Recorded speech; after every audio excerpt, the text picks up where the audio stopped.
Today is the 22nd of February and we got a referral letter from the IVF clinic a couple of days ago, which I thought was really quick because it was only less than a week ago since I phoned up the hospital and they sent our details to the IVF clinic. So that's good. And they basically just asked for some like basic details, phone number, email address, names, date of birth, that kind of thing, to be sent to them via email, which we did. And then it was the next day when they sent us an email back saying, you know, that we can like book appointments or stuff online and things. So obviously we need like an initial appointment, I guess, where we discuss what's going to happen and all that kind of thing. So I'm kind of feeling a bit optimistic, but also, like I said before, a little bit scared because we've not actually been through this before, though we have been for fertility treatment, and people don't really talk about the process so much. They'll say that they've gone through IVF, but you don't really know exactly what that entails. And yeah, so I have been doing a bit of research, but it's still a little bit nerve-wracking. Today is the 4th of March and we are off to the fertility clinic, IVF clinic. It's about half an hour or so away. So this is our first appointment for the IVF clinic. So basically we just got a couple of tests. I think I've got a blood test and John's got his favourite test. The semen test. But it's not as nerve-wracking this time because we had all these tests before IUI anyway. And obviously when you have the IUI treatment, the sperm is tested each time you have the treatment anyway. So it's been January since he last had it. So we're not exactly nervous about the results this time. So that's one good thing. But obviously we've never been to this clinic before and we've never been through IVF. So yeah, we'll see what happens. Wish us luck, or John luck. So these are all the forms that we have to take with us. We've already filled in loads and sent them via email or whatever it is. And I just want to show you, we've already filled in ones like this for the beginning of IUI treatment. But it's like things like this. Do you have any previous convictions related to harming children? It's crazy the things you have to fill in when like Joe Bloggs down the road beats his wife and can have children whenever he wants. It takes a bit of it's one of the things that makes us a little angry about the whole process, I guess. So here's some more lovely questions. Is there any serious violence or discord within your family environment? Do you have any mental or physical conditions? Are they in child increased risk of any transmissible or inherited disorders? Oh, do we have any drug or alcohol problems, John? No. John! God, don't say that when we get into the clinic. Oh dear. I thought I'd give you a quick update of what happened at the fertility clinic the other day. John had a test first. If I can, and he's kept the footage, I will put some footage of the room that he was in. It's just, it's so funny. Like, he showed me a bit of a video of the room he was in, the first test he had to have back in the hospital.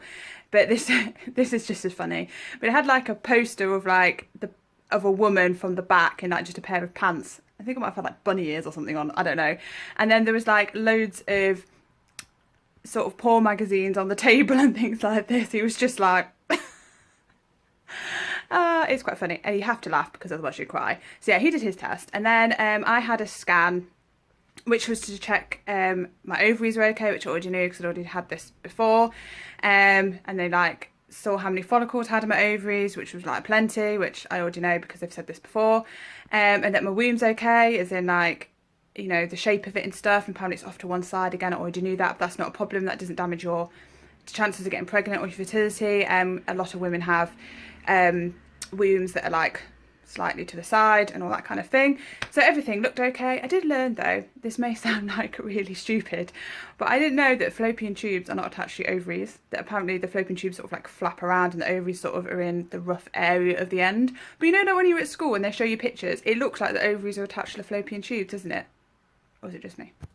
So we have to go back in a couple of weeks to get the results for our test, because I also had a blood test as well. But again, I've had this blood test before and it's to do with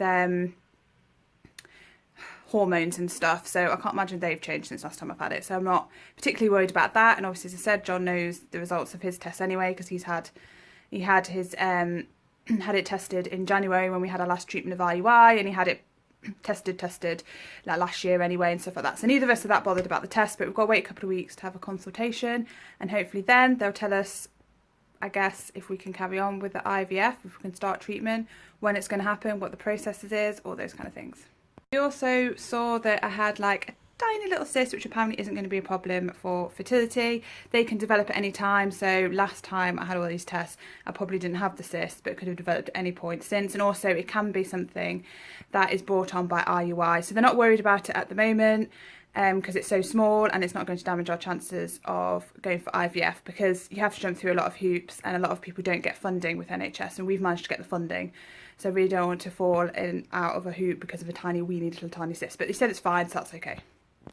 Just thought I'd quickly show you this. This box is 2 of the 3 drugs that I need to take for IVF. It's by a company called Stork, and they just bring it to your door, so it's really easy. The other one is in the fridge, so I just thought I'd show you this. This is only 2 lots of drugs that I've got to take over the next like 3 or 4 weeks. The one I've got to start tomorrow is this one. So there's like 3 kits like this and boxes like that. And then this is the one after that. And then there's some rather alarming things. I don't really know what it is, and tiny bit scared to find out. So yeah, that could be fun. So yeah, starting these tomorrow for the next 3 or 4 weeks. Joy. I'm gonna like a pincushion. I'm not sure whether I showed you this when we first got it, but this is the timeline of the IVF treatment that we're going through. Long protocol, as it says there. So we are currently here. So I've just had a scan, which is what these stars indicate. There's like 3 scans in this section. And I've got all this to go, but this bit's only obviously if like I'm actually pregnant at the end of it. Afternoon everyone, it is April the 23rd. I'm going to go 23rd. Is it 23rd? Yes, 23rd. I'm going to update you, because I haven't for a while, on what has been happening with our fertility treatment, our IVF treatment, as I realise I haven't actually spoken to you about it, although to be fair, you're actually just seeing all these videos together, so you're not going to notice the difference. But anyway, we've been a few times to the clinic. I started my first lot of injections 3 weeks ago, called Berserilin, and I have to inject that. It's all very technical. I have like a little tube of the drug and a needle, and I have to hang it upside down and like slowly pull the needle out, and then I have to do that flicky thing that you see in like ER and things like that. God, ER's ages, it's not been on TV. Casualty. And yeah, and then like squeeze the air bubble out and all that kind of thing. And I have to inject that. You can either inject it into your thigh or your stomach, but I always do these injections in my stomach. I just prefer it. Plus there's a lot more fat on my stomach, so I figure it's not going to hurt so much. Kind of makes sense to me. So yeah, so then I've been doing that every day. It has to be basically the same time, so it's at 7 o'clock in the evening, which means that if you're going out in the evening, it could be a bit awkward. We did it once where we went out in the evening and had to do it there, but it was at my sister's house, and my sister is like one of the very few people who know that we're going through all the treatment. So that worked out fine. We went for a scan last week where they had a look, one of the internal exams, of me to see how the drug was going, because it's down regulation drug, so it should be slowing my cycle down, slowing my body down. So the idea was that it was supposed to see nothing going on in the ovaries. It was all supposed to be nice and calm, and that the lining, because I should have had a period, which I had, should be nice and thin. So we went and they said that the ovaries were nice and quiet, that was all good, but my lining was still quite thick, but it was like day 6 of my cycle. So they wanted me to carry on with the injections to see if they could get it thinner. So I had to do that for another week. Also, they found a cyst, which they said was like 5 centimetres big, and that they were surprised I couldn't feel it on the outside. I was like, no. So that was a bit worrying, because then they were like, well, we don't know if we're going to be able to fit the catheter in when it comes to putting the sperm inside later. So I was a bit worried about that. So when we went today back again to see how everything was going, I was a little bit worried that, well, it wasn't going to be fine, and what does it mean if there's a cyst that's in the way? Does it have to be drained? Can it be removed? Do we have to stop? What's going on? So anyway, they went and they did a scan again and an examination to see if they could see the cyst and where it was and how big it was and if it was going to be an issue. So they did the scan and they saw my lining of my womb, and they were like, it's great, it's perfect size, it's fine. So I was like, yes, first hurdle, it's got over. And then they checked my ovaries again and they were still nice and quiet. So I was like, yay, this is good, all going well. And then they checked for the cyst and it was gone. Like, they just couldn't see it anywhere. They had a look, someone else came and had an exam, got the duct thing, if you ladies have a smear test, you know what I mean, to open up so they can see your cervix, and they couldn't see a cyst anywhere. And they were like, well, it's not going to be a problem because we can see your cervix, that's where we've got to be for putting the sperm back in with a catheter or whatever. So that's fine. So yeah, it's going to be no problem, all good. So you can start your next drug, which is I've got to take along with the previous drug. This one's called Menopur, and I've got to take that after I take the 7. So that's like going to be taken first on one side of my stomach, the other one's got to be taken on the next side of my stomach, basically about the same time. And yeah, so this one apparently you get bloating with, and can get nausea. And I've been really lucky actually, because I thought, because with the first injection you can experience menopause like symptoms, so you can get irritated mood and stuff like that. I haven't had that. I've had no bloating, I don't think, really, so far. It's very minimal bloating. I've had a few like hot sweats and stuff at night, but nothing major or horrendous. I'm assuming that actual menopause hot sweats are worse because the fuss that my mum and her friends were making, it can't be just for what I had, because yes, I was hot and it was uncomfortable and it woke me up, but they weren't like really horrendous, like I had to have a fan and everything like all her and her friends are. So they were exaggerating, or I've had a much minor hot sweats, because obviously it's not a real menopause, so that's probably what it is, but I don't know. So then we have now got an appointment. I'm saying so too much and too much in these videos, I apologise. It's like I haven't really planned what I'm going to say, so I'm just winging it, so it's a lot of ums.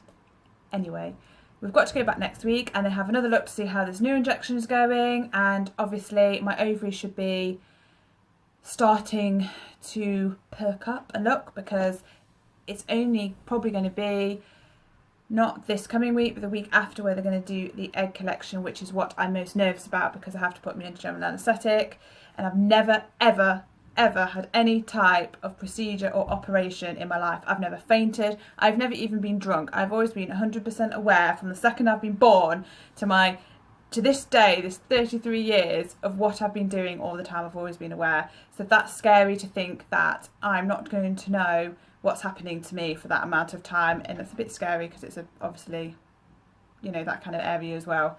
But yeah, so wish me luck. A little bit nerve-wracking. This Menopur injection is the most confusing and awkward injection ever. I mean, look at that needle. I mean, that's not what actually I inject myself with, but there's like 4 of these and 1 bit of liquid that we've got to mix together before I can put this needle on the top to inject myself in it. It's a proper faff.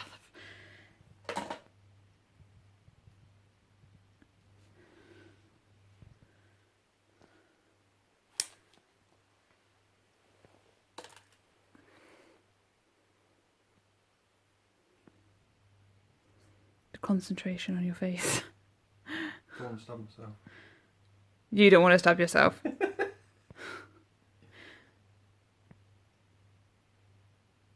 It's just that keeps wanting to go down, squirting it all out, and it gets harder the more stuff that's in it. It does. It's because the air that we keep transferring. To pull it up right, and it's just, that's the bit I find difficult.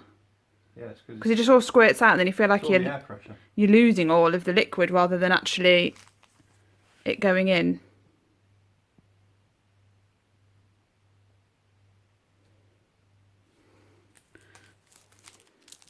Right, to put this needle on then.